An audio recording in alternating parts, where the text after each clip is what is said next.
subscribers. So alam namin na parehas ka rin namin ngayon ng nararamdaman dahil nga sa balita na ito.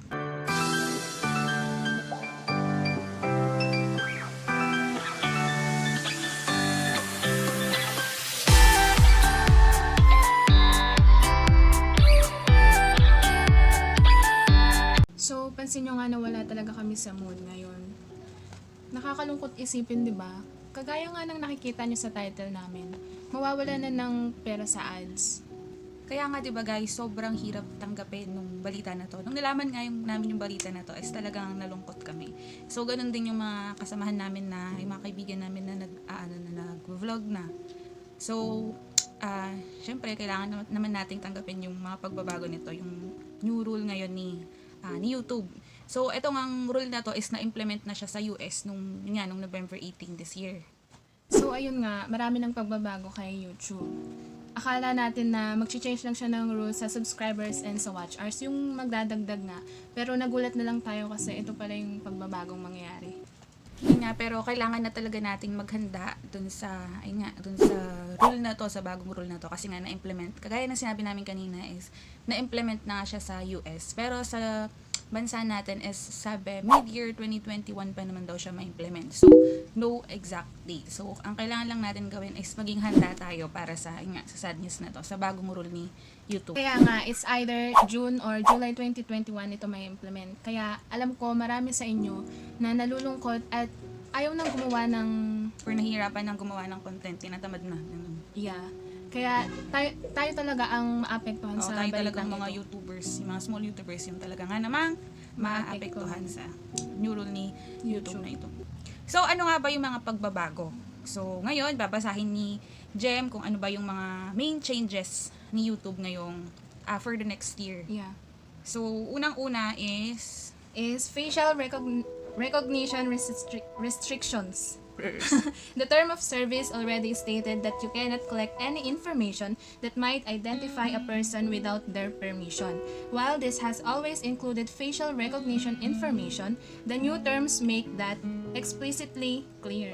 So, sinasabi lang dito na hindi ka pwedeng mangolekta ng impormasyon na makikilala yung isang tao na yun na walang permission. Example, sa mga artista, mag-vlog ka about sa personal life nila. Magsasabi ka ng ganito, ganyan.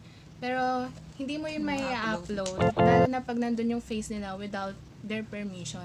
Magkakaroon na ng privacy effect. Hindi mo na basta-basta pwedeng makuha yung video ng isang tao na o kaya kukunin mo yung username nila o kaya kukunin mo yung video nila kasi once na i-upload mo yun, mag-i-email sa kanila magka-email sa YouTube account nila na na-violate mo yung rule na yun. So, yun nga guys. So, maganda naman yung first rule ni YouTube. Pero itong next rule is talagang hindi maganda. So, talagang hindi nakakatuwa. So, ito babasahin ko nga. So, sabi dito, ayan yung next rule niya is YouTube's right to monetize.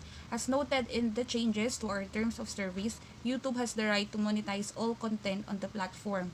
YouTube will begin placing ads on videos from channels not in the YouTube Partner Program as part of this. So, yun nga guys. So, sinasabi lang dito is, lahat nga daw ng hindi pa partner ng YouTube, ng YPP or yung YouTube Partner Program is magkakaroon na ng ads doon sa mga video nila. So, nagulat ka siguro dahil, 'di ba, dun sa rule ni YouTube, sa requirement niya is kailangan pa muna natin ng 1,000 subscribers and 4,000 watch hours bago tayo ma-monetize at bago tayo magkaroon ng ads dun sa video natin in the last 12 months. So, pero kagaya nga ng sinabi ko is magkakaroon nga ng ads yung video mo kahit di mo pa na-reach yung requirements. Pero kahit na may ads yung mga videos mo is wala ka pa rin kikitain. Kahit na ni 5 duling, wala kang kikitain dun guys. And guys, wala. As in, wala. Nakakalungkot nga isipin guys na ikaw nakakasali ka sa YPP tas ganito yung mangyayari. Alam naman nating lahat na napakahirap ng ma-monetize, diba? Sobrang hirap na maano dito sa YouTube. Makagain ng mga subscribers. Yeah, na makagain ng subscribers na susuporta sa'yo. So yun nga guys, diba? Sobrang alam naman natin na ang hirap mag-isip ng mga magagandang content at mahirap din syempre na mag-edit. Tas, di ba syempre ilang oras mong i-edit, ilang oras kayo magte-take, ganyan. So, minsan nga gabi na kami ayun, mayayaaring mag-edit, then syempre i-upload mo pa, ganyan. So, syempre mahirap makapag-isip ng magandang content na dapat mong i-upload, yung magiging swak dun sa mga manonood na talagang papanoorin ng paramihan. So siguro isang way to ni YouTube para mabawasan ang mga small YouTubers dahil alam naman natin nga na dumadami na ang nagvo-vlog ngayon dahil sa pandemic na kinakaharap natin. Diba, maraming ang nagsasabi or marami kaming nababalitaan na baka na balak na nga daw ni YouTube na kumalas sa partner nila kay Google AdSense na kumbaga parang ito yung way ni YouTube na kumbaga i-test itong kung ano yung magiging outcome nitong in-implement niya na new rule. Kumbaga gusto nga daw na mas solo ni YouTube yung lahat ng kita dito nga sa pagbablog na to. So, alam naman natin 'di ba na at the end of the month laging nagkakaltas or nangunguha ng commission si YouTube dun sa revenue na ang tawag nito na na-earn natin. So, mga 40% ng sahod natin is yun nga kinakaltas ni YouTube, if I'm not mistaken. So, comment nyo guys kung ilan nga ba yung nakakaltas sa inyo. Biruin nyo yun guys, sobrang laki na nga ng kinakaltas ni YouTube buwan-buwan. Tapos ganito pa yung mangyayari, magkakaroon pa tayo ng kaagaw sa ads dahil kahit hindi pa monetize is meron ng ads. Yun nga guys. So, dahil nga dito is maaring bumagal or bumaba yung watch time natin, lalo na dun sa mga naghahabol para dun sa requirement ni YouTube para nga ma-monetize. So, maaring bumagal. So, kung napapansin nyo nga ngayon is bumababa yung watch time natin. Tapos yung dun sa mga potential subscribers natin. Lalo na pag tinignan nyo dun sa analytics ninyo.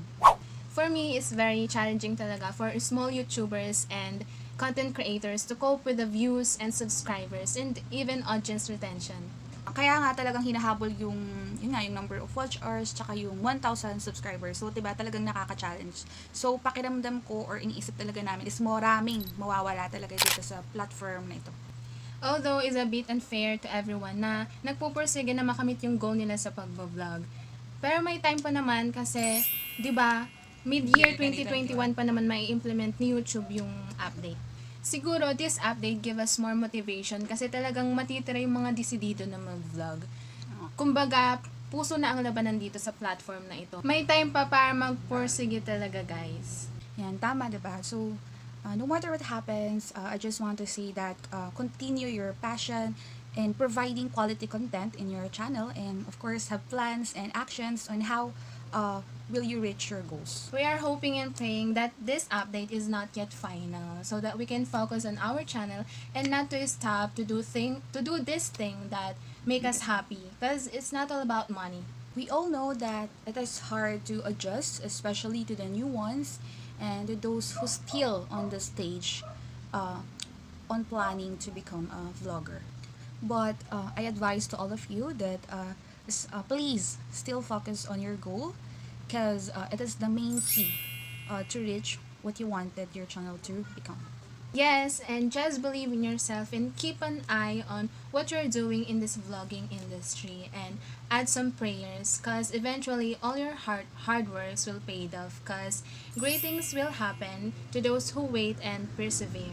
We pray that you will believe that the longer the wait, the greater the outcome. It's okay to feel that you want to give up, but what's not okay is to actually give up. You see, all these feelings are inevitable, but when days you felt that, always remember to believe that you can. Kaya mo yan. Kaya natin to. And for that, this may be the end of the video. We are glad to know your thoughts, opinions, and suggestions. Don't hesitate to comment down below. And please like and subscribe, and of course share this video to all different social media sites. And click the notification bell for more updates and for more upcoming videos. Thanks for watching too! Jam Gems Channel TV. Keep safe everyone. God bless you. Bye!